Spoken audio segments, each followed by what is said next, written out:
Okay, welcome back to Learning Sport Reading. If you recall, my name is Adam Robertson. I'm your instructor for today. We're going to go over our agenda real quick and get right into some work. So today in Learning Sport Reading, we're going to do some quick intros because I know a few of you are new to the class, and then going into learning some skills for note-taking and then textbook reading. So for class introductions today, we're going to do something a little bit different. We are going to do Insta intros. What this is basically your Instagram accounts. So here's mine. If you want to take a look at it, feel free to follow me on Instagram if you like. I mostly post pictures of food and pets. So my example for my Insta intro is, there's my name, 37 years old, from Middle Tennessee. I have 2 dogs, 1 cat. I love outdoors, thrifting, and dark chocolate. So if you have, if anybody has any pets that they want to share pictures with, I'd love to see them after class, so feel free to share those. Same thing with dark chocolate. If you are a dark chocolate enthusiast and you know where to get some really good dark chocolate, let me know as well. So let's go into your intros. So your turn. Give a few sentences about yourself as your Insta intro to the class.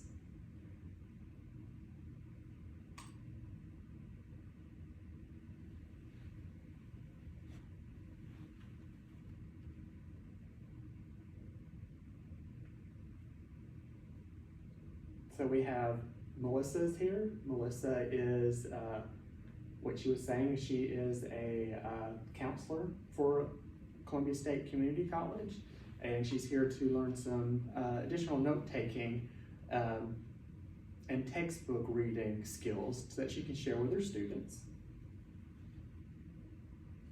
We also have Tia. Tia's here today as well. She was saying that she is also works at Columbia State, and she is here to gather information for her students for our Leadership Society. She thought note-taking would be a great topic to present on this next semester.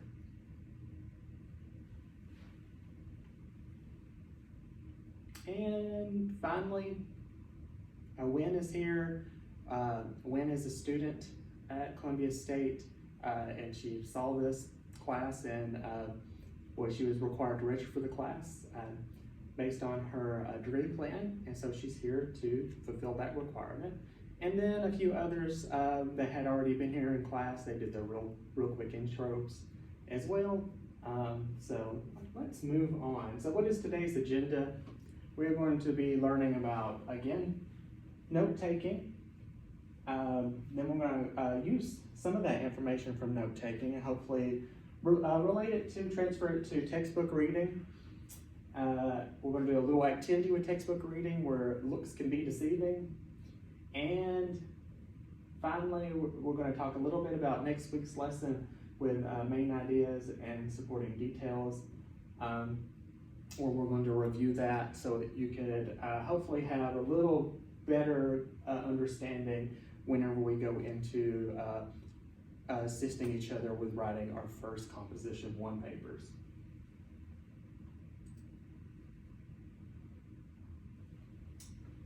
So right before I play this video, I'm going to hand out some copies of this. This is Cornell Notes. We're about to listen a little bit about what Cornell Notes are.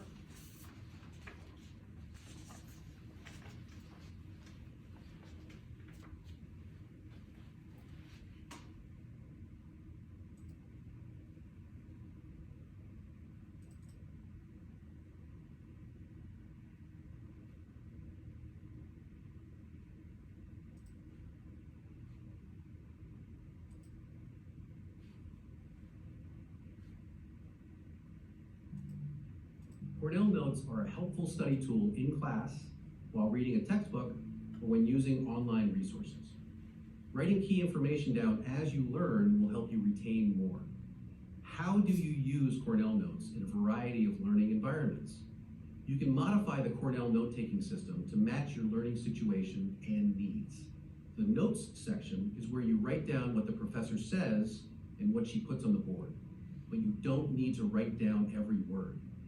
Useful notes capture both the gist of what's being said and the important details. Using abbreviations and symbols can help you keep up. If you're learning from a video or online text, treat it just like class and write down the information you think you'll need to know. Different online resources have different options for taking notes. Find out what's available and what will work best for you. Students use the Q section for all kinds of questions and comments.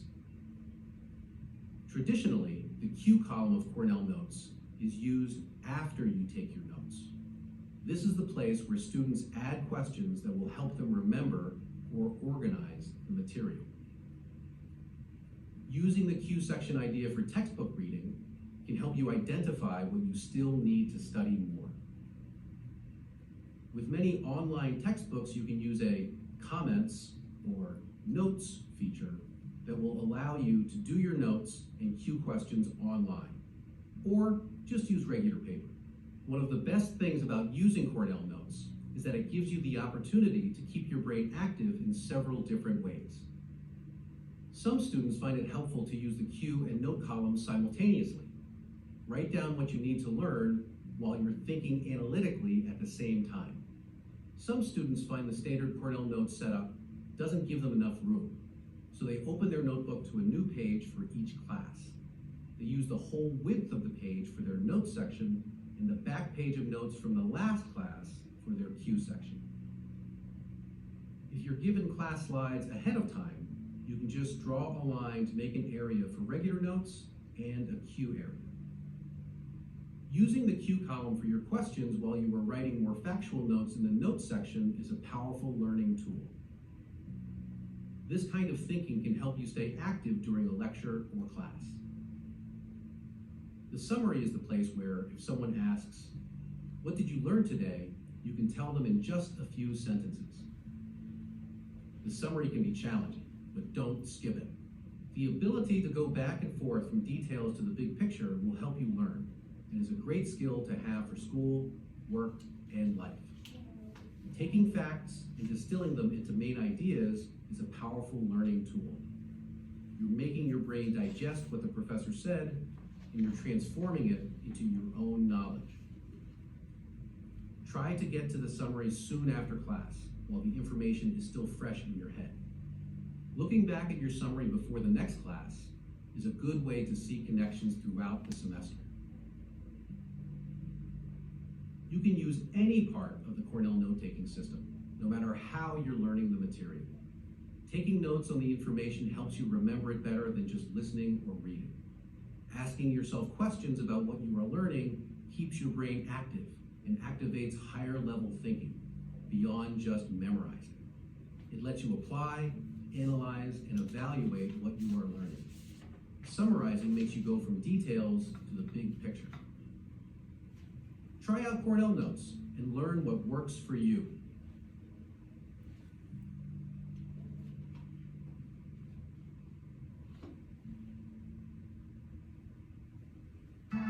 Meet connecting. Quick and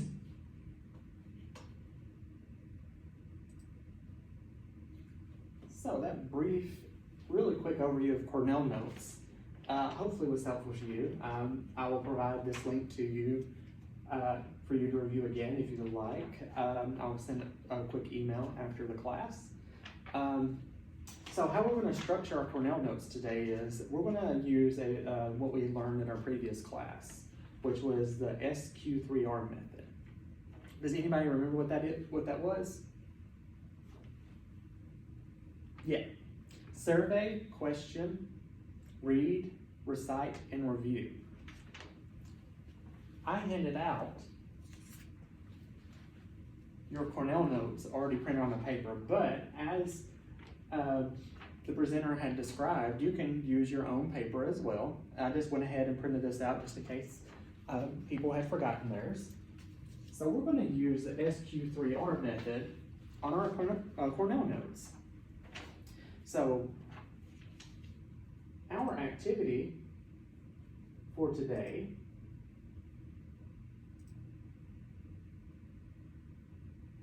is, let's make our time count. We're going to use the provided Cornell Notes template to create notes on a chapter from the textbook that you brought to class. So if you remember last week, I told you to bring a textbook that you're using in another class. It can be any type of textbook, math, it can be science, it can be English, any psychology, any kind of class that you're in that you need to take notes in, I ask you to bring it to class. And we're going to use the method, the Cornell Notes method, along with our SQ3R, kind of guide us on making notes for within our textbook reading. So we are going to actually take some time in class today to help you in another class, which I think is awesome. So go ahead and get out your textbooks. I did notice a few of you did not bring your textbooks today. That's totally okay. I have some textbooks that I have borrowed from some professors. We have history and we have English. We'll go ahead and use those today. For those who didn't bring their textbooks, use those textbooks and just pick a chapter out of that to write notes on. For the rest of you, use the books that you have brought. So remember, with the SQ3R method, basically what you're going to do is just go through, and the first one is S, survey, look at all of the information that's in that chapter that you need to take notes on, look at the headings, subheadings, titles, pictures, charts, graphs. We're not doing any in-detail reading yet.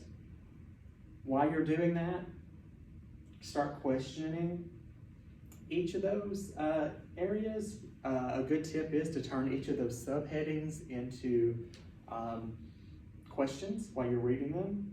So for example, if you're reading a chapter in your history book about the Civil War and you come across that, a good question is, what brought on the Civil War?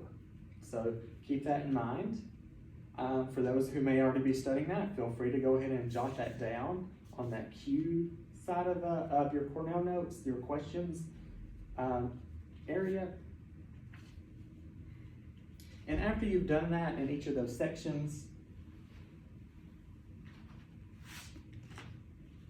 so again, taking a look at those big, large headings, those subheadings, those charts, coming up with your questions, put those on the left side of your Cornell notes. And then it's time to go ahead and start reading those chapters. Look for the answers to the questions that you came up with while you were just surveying. And then start answering those questions on the right-hand side. And then finally, after you've done all that with your Cornell notes, read through them again, recite them to yourself, fill in those blanks that you may have missed, or you may have more questions.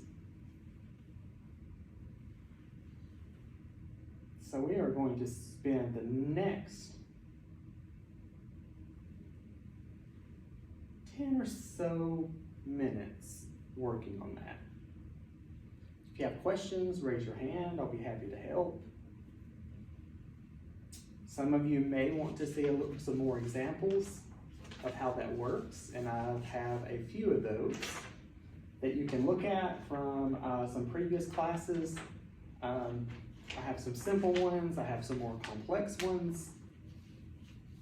So just raise your hand if you'd like to see one. Okay.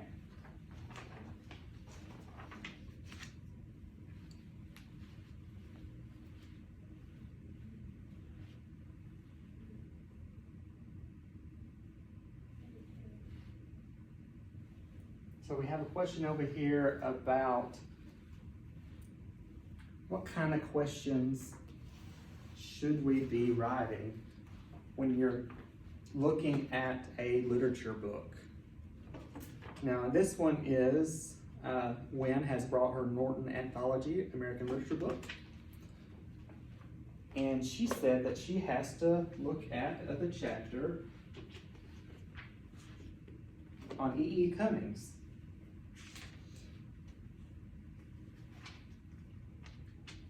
She said that they're not quite into reading any of the literature that he's wrote. They're just learning about who he was. So we have on here the chapter on E.E. Cummings. And she's had questions about, well, there's not quite big headings on here. Well, whenever that happens, you want to go ahead and skip to the reading part. Her chapter is pretty short about learning about E.E. Cummings. So, a good question B is, who is E.E. Cummings? When was he born? When did he pass away? We have all that information in big headings. There's actually a picture over here, so she could describe the picture, ask herself a question on her Cornell notes, and then she would use the information she's read to answer all those questions. So who is E.E. Cummings? He is a poet, if you figure that out by reading through all this. Does that help? Awesome.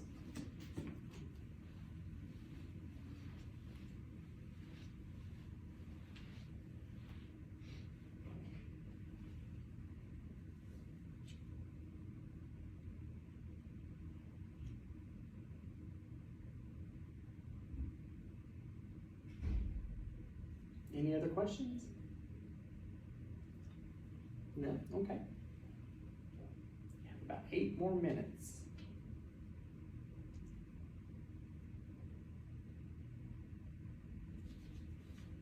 Now, I know some of you are pretty quick readers in here. That's totally fine. You may have went through and already are finishing up your notes, making those last minor changes, extra little finishes on it.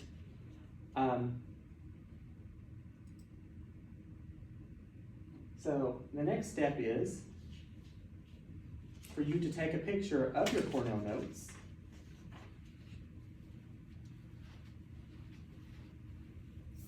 And take a picture of your Cornell notes and upload them to the discussion board. If you remember, we have a discussion board in Google where we can share things we've done in class. So once you do that, read your classmates' notes and reply to what's something that you've learned from reading their notes.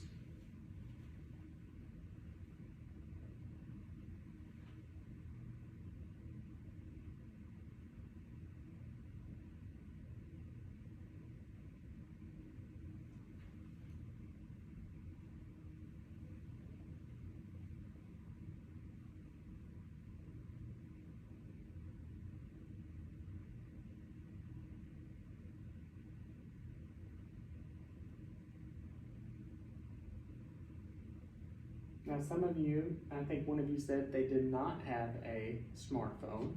That's totally okay. Because this is an anonymous discussion board, you can get with a friend who may have a smartphone, or you can come up here and I can let you use mine. And you can take a picture of it. And one of us, either a classmate or myself, will email it to you where you can upload it.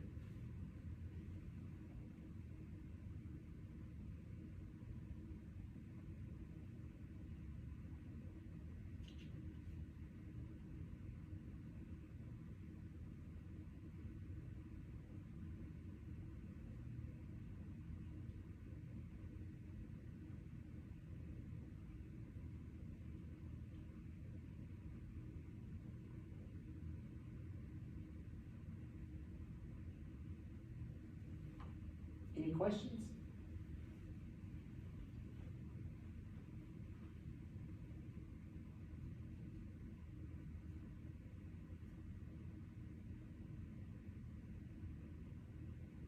Now, if you get to the point where you have done that as well, you've uploaded, you've also replied to your classmates on our discussion board,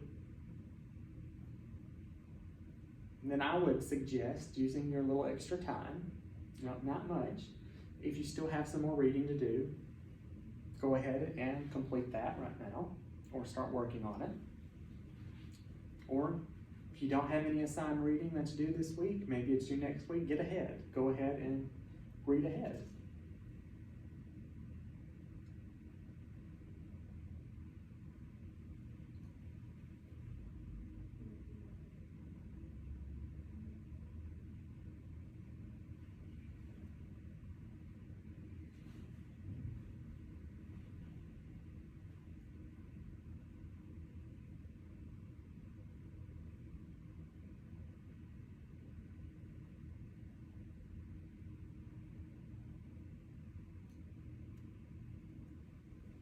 Now, there was a question, do I have to have all this done or finished by this class period? Yes, because I would like to see all the discussion posts after class.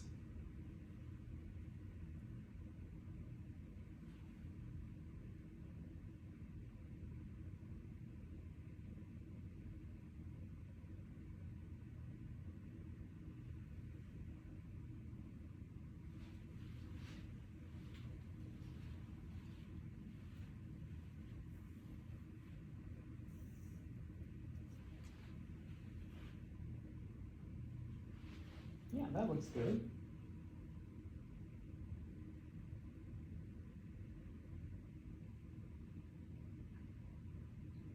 Now in yours, I see a lot of who is.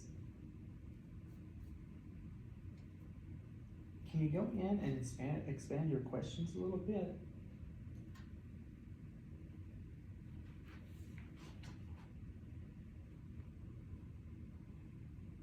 So what chapter are you doing?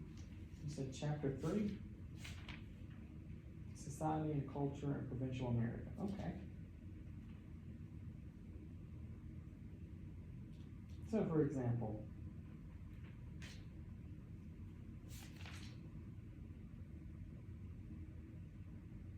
what were some medicines in the colonies? What are some medicines in the colonies?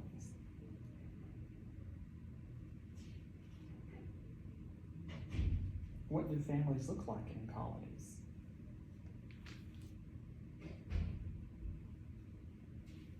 Yes.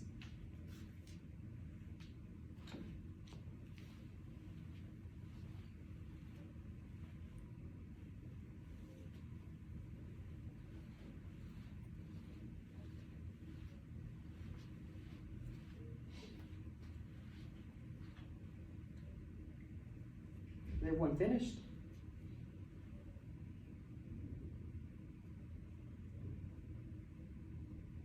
Awesome.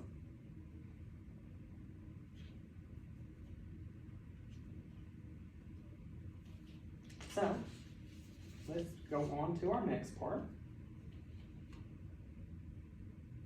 So as you can tell, we did a lot about working with your textbook. So we're going to keep on going with that theme. And we're going to play a little game called Looks Can Be Deceiving. So what I have here is QR codes. I'm going to show some excerpts from textbooks, and you can come up and scan your QR code for what you think that passage is. Is it an English textbook? Is it a math textbook? Is it a psychology textbook or business textbook? Now remember, looks can be deceiving. So again, directions are, I'm about to pop up some excerpts from other textbooks, and I need you to come up and scan using your smartphone. If you don't have a smartphone, I have a smart device that you can borrow.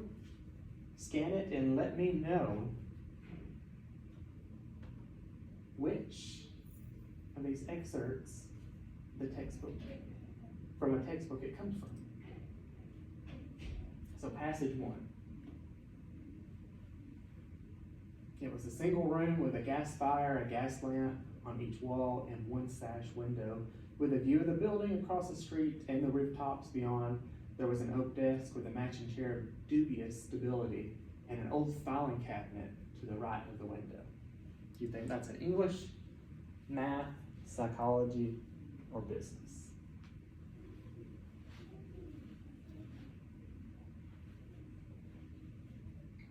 Yes, I know. I'm not giving you a lot of information about what you're reading. I'm hoping that you'll gather some context clues and reading between the lines when you're reading through this. So I'll give you all a few more seconds to snap a picture and answer that question of which passage you think this is.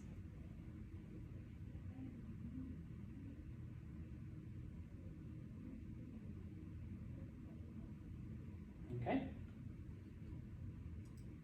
Passage number 2. Stonehenge 2 in Hunt, Texas is a scale model of an ancient construction in Wiltshire, England. The scale of the model to the original is 3 to 5. The altar stone of the original construction is 4.9 meters tall. What do you think that is? Math, psychology, business, English?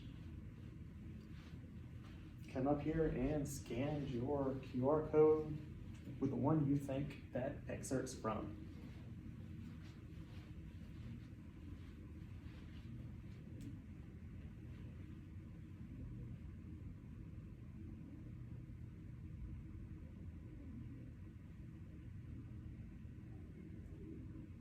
Finished?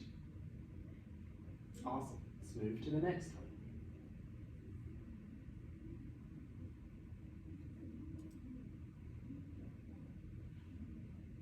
Passage number 3.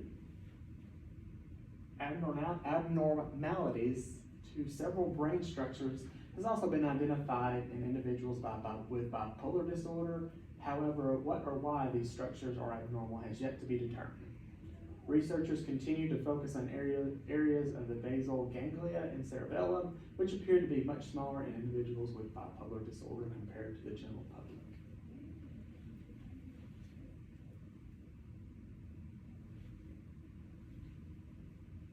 You know the drill. Come up there, scan with your phone, answer the question of what you think this passage, where it comes from.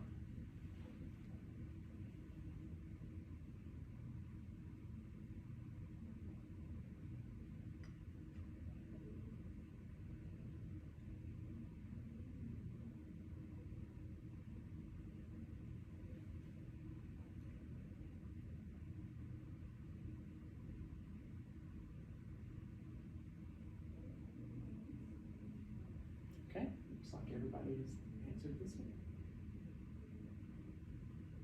Passage 4. Research is generally conducted within a framework called the scientific method, a systematic set of procedures through which knowledge is created. In the scientific method, hypotheses are suggested and then tested. A hypothesis is an assertion of a relationship between two or more variables that could be proven to be false.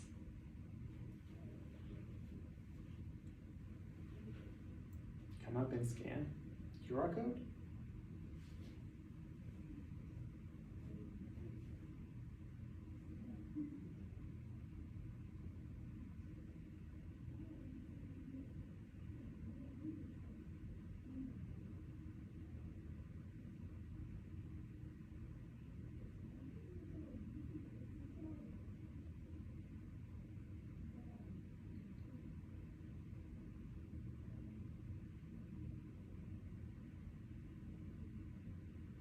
Okay. Let's go backwards real quick. That was passage 3. You didn't get a chance to answer.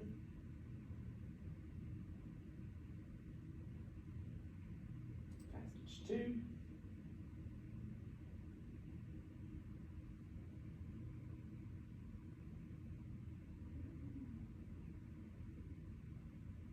Passage 1.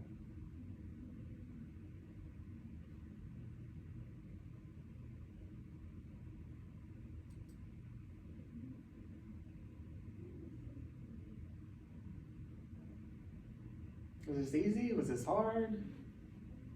Again, looks can be deceiving. That is the game we were playing.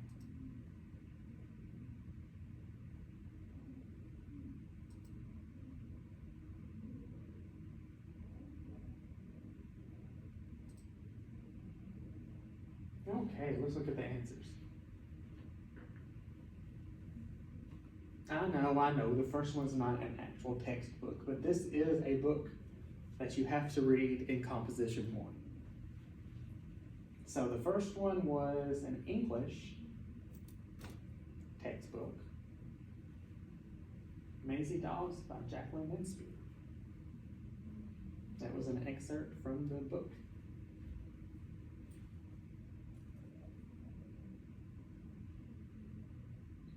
Number 2 was mathematics.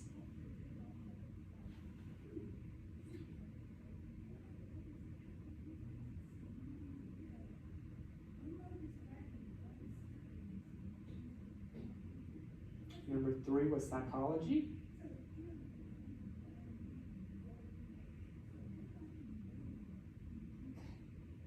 Probably got that pretty easy with some of the keywords that they were talking about.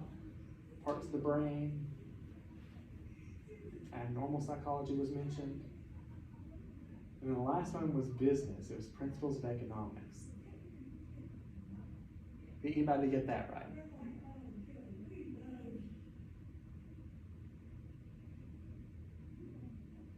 No? Believe it or not, you could probably find this same information, not this exact passage, or you could have similar wording in psychology as well. Or if I had science as an option, science. But yes, you do use the scientific method in business, in economics class.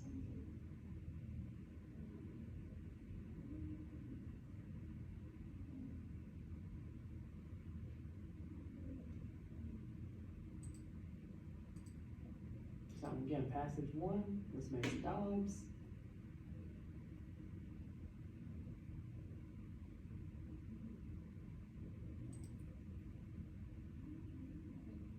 Let's look at passage 2. Passage 2, reading into some context clues and also some information that's given. 3 to 5, 4.9 meters. So this was part of a question about scale in a mathematics textbook.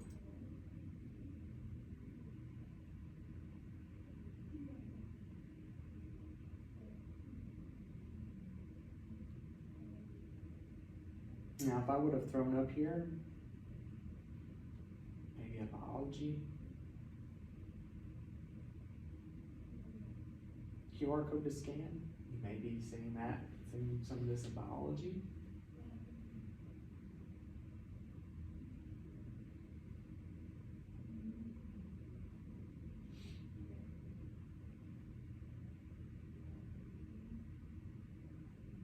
Hopefully that you were surprised about some of the information that I had pulled out of some of the textbooks. That, again, specifically with passage 4, you can see that related to multiple areas you're studying. And what I found surprising is, you do use it in economics, the scientific method.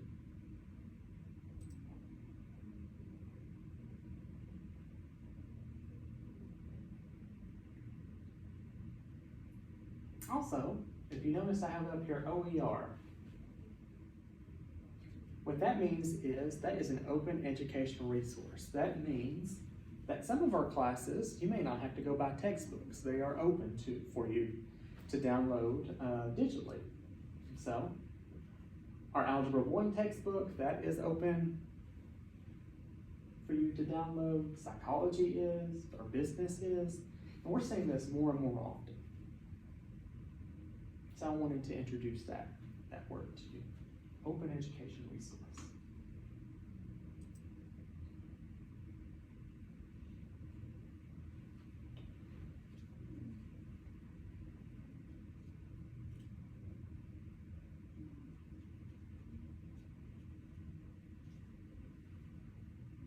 So any questions?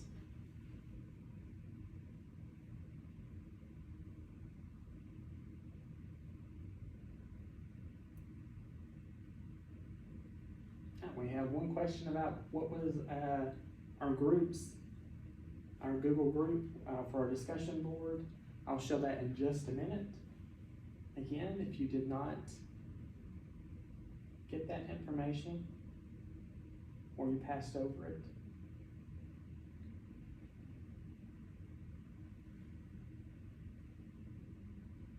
oh, we got a question if they can get more of the Cornell notes. Yeah, I have extra sheets. You can take that with you. Feel free to use it for any of your classes. There's tons of different ways to write a Cornell note. Ours today was the SQ3R method. Some of you may have followed that method. Some of you may have just went through and made your own questions and answered it based on what you were reading. That's totally fine. It's kind of how you feel like you could use it best.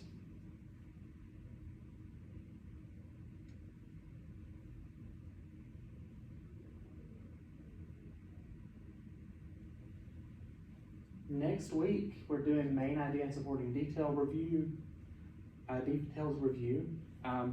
We're doing that because your first composition 1 paper should be due in the next 2 weeks. And I feel like we need to kind of review that information to help you be able to kind of structure your paragraphs a little better and beef it up with some supporting details. And hopefully you've already started on that, but if not, again, that's what this class is for, Learning Sport Reading. We help you out with your Composition 1 class as well, so be prepared for that next week. Main ideas, supporting details, that is going to be chapter 4 in your Hawks Learning textbook.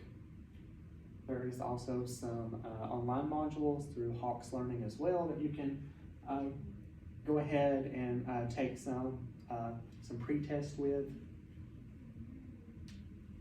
And don't forget, whenever we get to class, we'll go over main ideas, supporting details, and then there will be some online work for you to do while you're in class.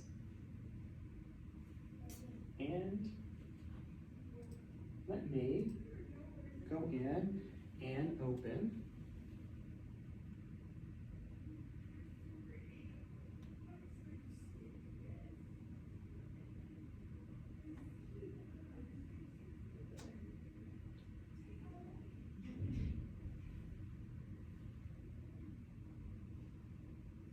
right.